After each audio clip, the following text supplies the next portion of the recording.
morning. It is a Monday morning. Everybody out there, I am headed to work. Yes, my 9 to 5. But on the way in, I have 8 packages going out to the post office. Air quality today sucks. I can smell the smoke in the air. I don't know if it's real clear. Kind of see the haziness off there in the distance. Let me see if I can switch that camera around.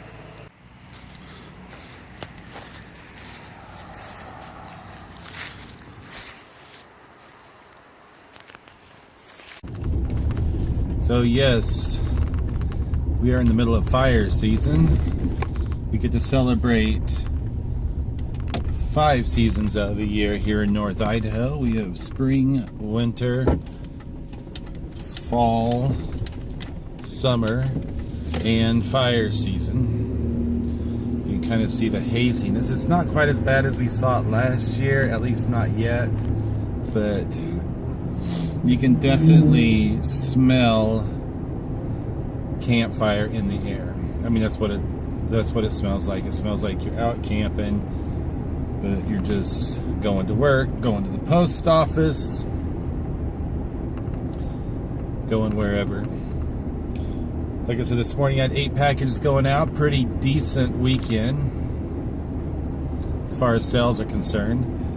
I only went out to sales on garage sales, yard sales, lawn sales on Friday. And one item I listed as soon as I got in the truck after purchasing it, and it sold that afternoon, and it paid plus gave me some profit. It paid for everything else I bought for the day. I mean, I only budgeted myself $50 for the day, just because I have so much stuff in my inventory. Well, I wouldn't even call it my inventory. My pile of opportunity, let's call it that. I don't know what this. Okay, I'll go. It's like shit or get off the pot.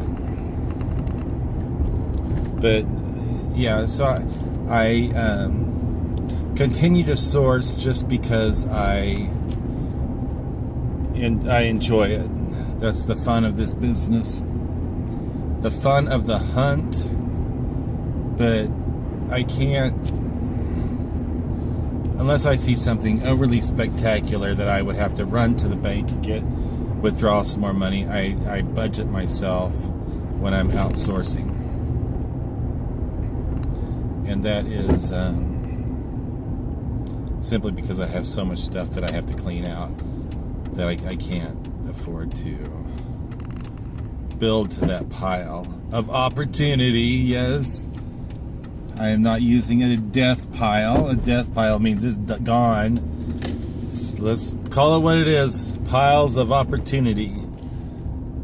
But anyway, here we are, pulling into the post office and dropping my stuff off at work. I mean, that's dropping my stuff off and then getting to work.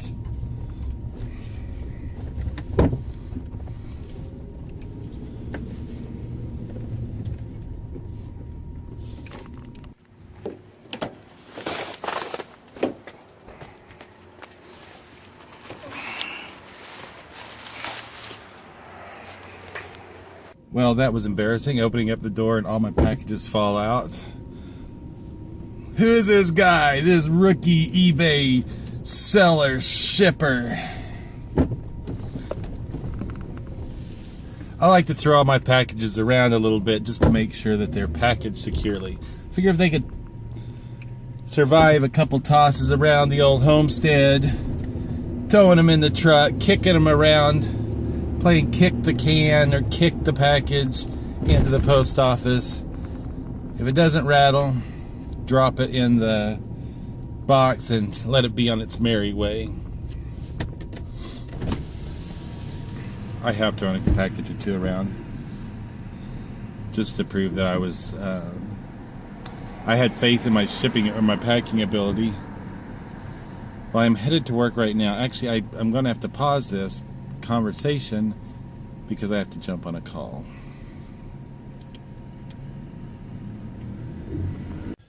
Well, it is time for me to go dump the gray water at the trailer. Yes, this is one of the less glamorous parts of owning a concession business.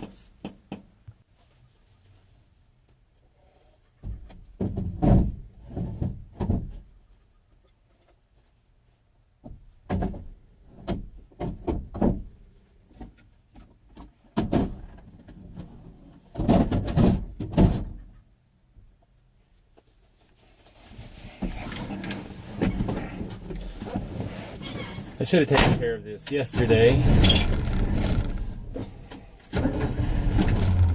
My old truck doesn't have a choke, so I haven't replaced it. Quick fix is a straw.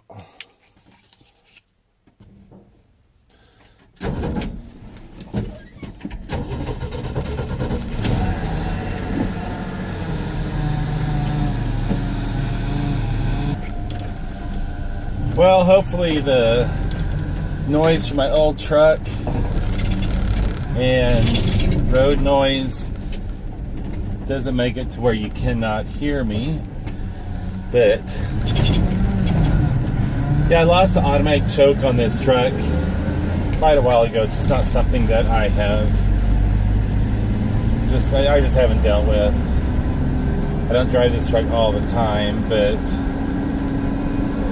sometimes it'll start right up. Other times I have to take that straw, bend it in half. I just shove it, I use it to hold the butterfly on my carb closed, and then it'll start right up.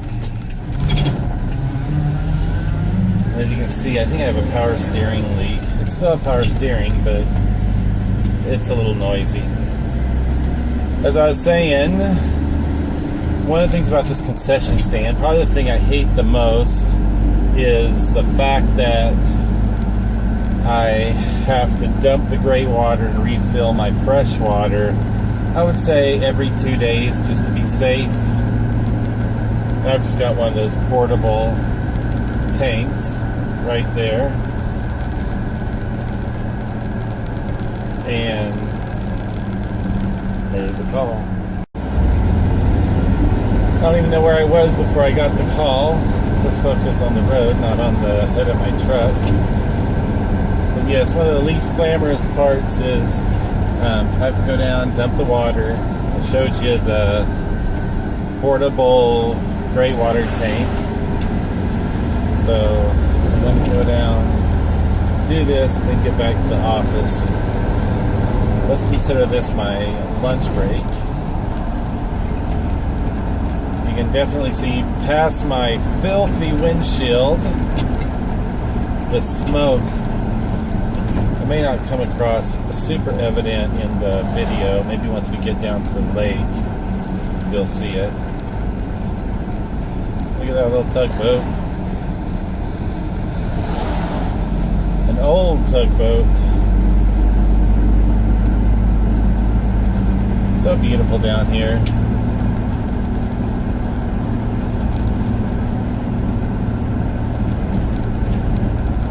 Let y'all enjoy the view as I make my way down to the concession stand. Looks like it's going to be a slow day. It has cooled down. 3 days ago, 2 days ago, it was 106 plus, maybe 107, 108 in some areas here. And now it's probably in the lower to mid 70s. Pretty cool.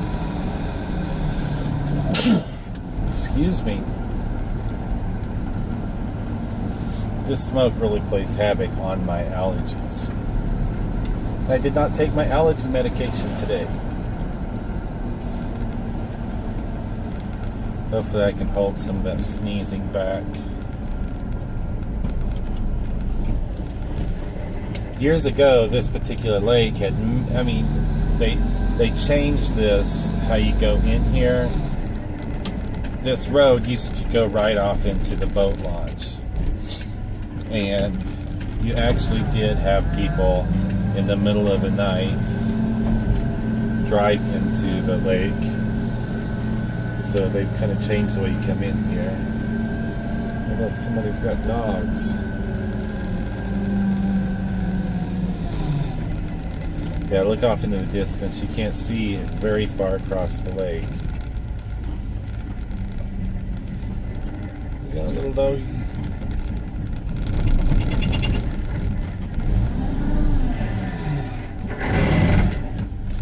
Find 'em or grind 'em.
Okay, truck full of nastiness.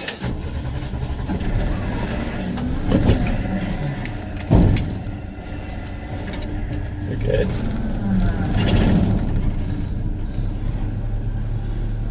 Okay, a little bit wore out.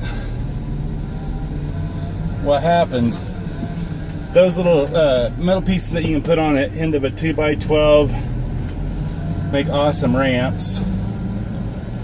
But the problem is on the other underside there's typically a thin piece of rubber, so it grips your tailgate. But the rubber has wore out on mine, so when I go to stand on it, if I don't keep a solid footing, the ramp slides across the tailgate, which would be no bueno if I did the splits holding the, trying to pull that. I think that's like a 35 gallon, maybe 45 gallon, I can't remember, tank back there. So it gets pretty heavy when it's filled up. So yeah, this is every 2 to 3 days I have to come down, dump the gray water. Gray water, for those of you that don't know, don't camp or whatever, or have never experienced using trailers. Typically in a trailer, a camp trailer, you'll have gray water and black water. Black water is what goes, which is your sewage that has the number, you know, for your bathroom, let's just say. That really does, you really need to take that to a facility to be dumped. That will get you in trouble if somebody just dumped their black water on the side of the road. Gray water, which is what this is say in a camp trailer, it's your shower, your sinks, everything but your toilets. pretty much. And this particular gray water, it's really just what we use more cleaning out our dishes and just using the sinks. It's not toxic at all, but it's still got a little bit of odor because we do run dairy products. We have our ice cream machine. There's some drinks we make with water. So yeah, every 2 or 3 days, this is my life. One of the, like I said, less glamorous portions of owning a concession business. I could pay a service to do it, but it really only takes me, half hour, 45 minutes out of my day, 3 days a week, let's say. So, a total of 2 to 3 hours. And that includes driving down there from the house, taking it, dumping it, and hauling it back. Where if I was paying somebody, I think the last quote I got for somebody to come down and dump my gray water was, let's just say it was $60 to $80 per time that it gets done. And I figure my time is,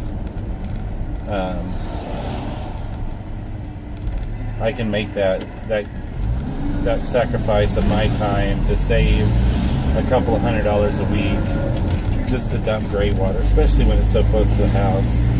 So that is what I've just done, going back to dump it out of the tank and put a special place in my backyard.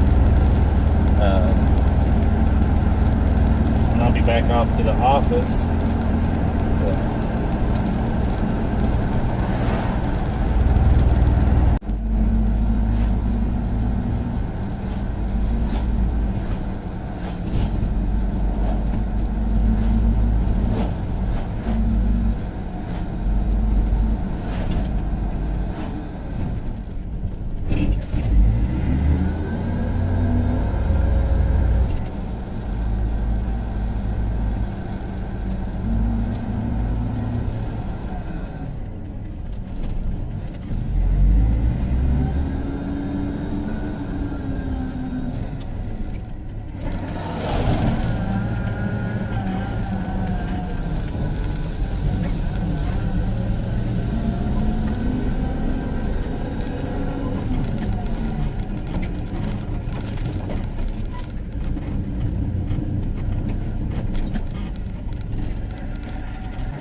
time to park, switch out trucks,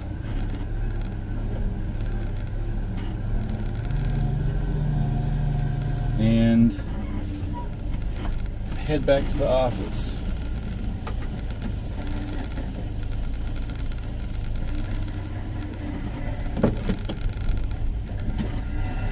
Back in the blue truck. The other thing I get to do on my lunch break. Early this morning, we got a notification that our GPS tracker on one of our trucks went offline. So that immediately told me either A, the truck was stolen over in the middle of the night and somebody disconnected the GPS tracker, or B, for some reason, the battery died completely. It was option B. So I believe that somebody must have left the interior lights, back in the cargo area on, and it killed the battery. So I put a trickle charger on it. I don't know if that was going to be enough to get it started. It's been sitting on there for a couple hours, so it may have. But let's go check it out and see.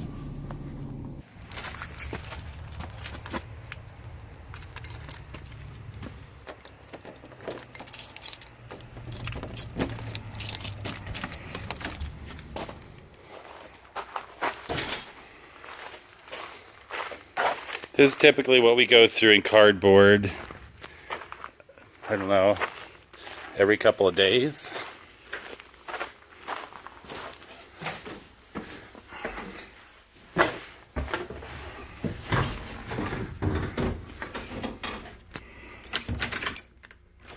And nothing. Dang it. Of unfortunate events, the truck didn't start. Right now I just have a little trickle charger on that battery, which is a slow charge. I went to try to find my regular battery charger, but because of, you know, we just cleared out the old shop, or the place we were storing our trucks. So the garage is completely packed. Needless to say, I could not find my battery charger. And I just left the trickle charger on there. The trucks are not going out until 3:30 today, just because of the weather, the air quality, and the heat. Our trucks, only one of our trucks is air conditioned, so it's almost like a sardine in a tin can. Well, maybe that's the wrong analogy, but it gets pretty warm in those trucks. We do give them fans and provide them with lots of water, cold water to drink in the cooler. I remind them to keep hydrated in this weather, but you know, and also when it gets really hot, and you know, with the air the way it is, people are going to be out in the heat of the day, so we typically start the trucks out a little bit later. Some of you may be going, but isn't the hot weather, the hotter it gets, the more ice cream that sells? Not necessarily so.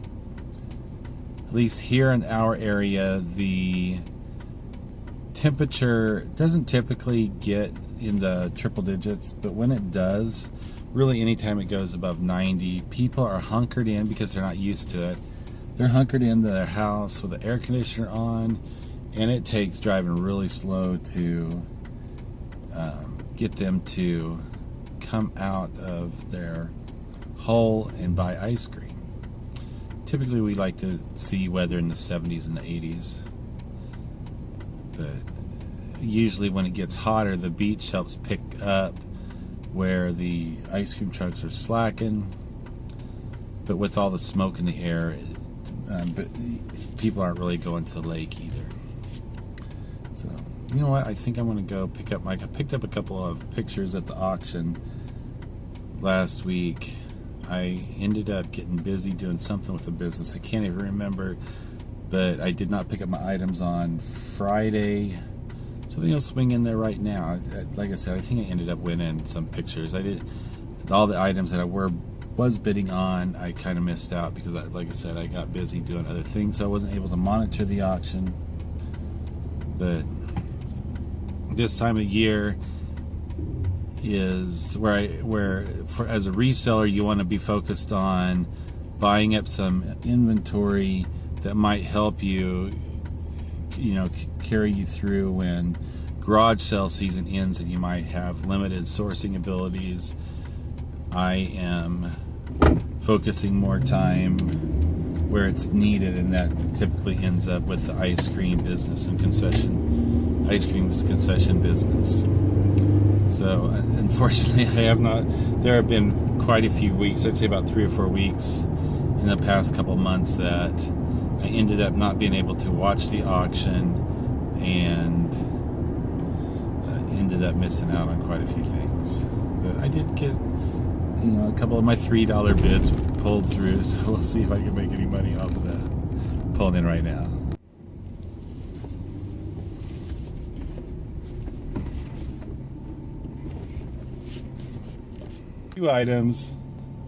Two lots I should say, total of $7.19 spent at the auction. I don't even know about these, but $3 for 2 prints, framed. They've got some age to them. Looks like somebody praying for rain or something. Then we have very similar. These are, looks like they're tying up grain or something. Yeah, so that's $3 for those two. Then I got these little shadow boxes. Got a little sand in there. The lighthouse. This one I thought was pretty cool.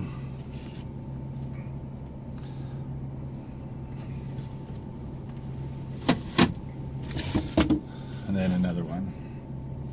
All lighthouse, nautical themed. Those will be keywords that I'll be putting in there. And those look great in my beach house. If you want to know how to get your very own beach house, I got a course for you to sign up. My Ferrari, I don't know, whatever the cool kids are driving these days, or whatever they're driving, it is in the shop. So I am stuck with the truck, my Uncle Bob's truck, because he hasn't bought my course yet. I kid. But yeah, you know, I'm sure I'll do okay. Before my phone decided it was going to overheat on me, I think I'll do okay on them. I'll probably, I don't know, if I can get $15 to $18 a piece for them at a minimum, I think I'd be happy. But I'll have to do some further research to see if any of those other prints are have any other value.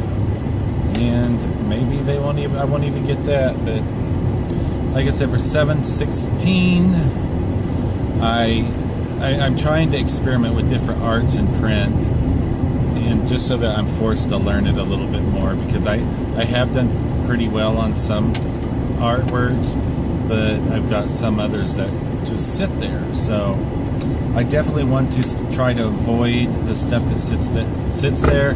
Let me know down in the comments, how long do you typically sit on an item before you decide it's just time to let go? And this doesn't mean the seasonal items where, you know, you're buying something Halloween clearance and, you know, sitting on it until the following year.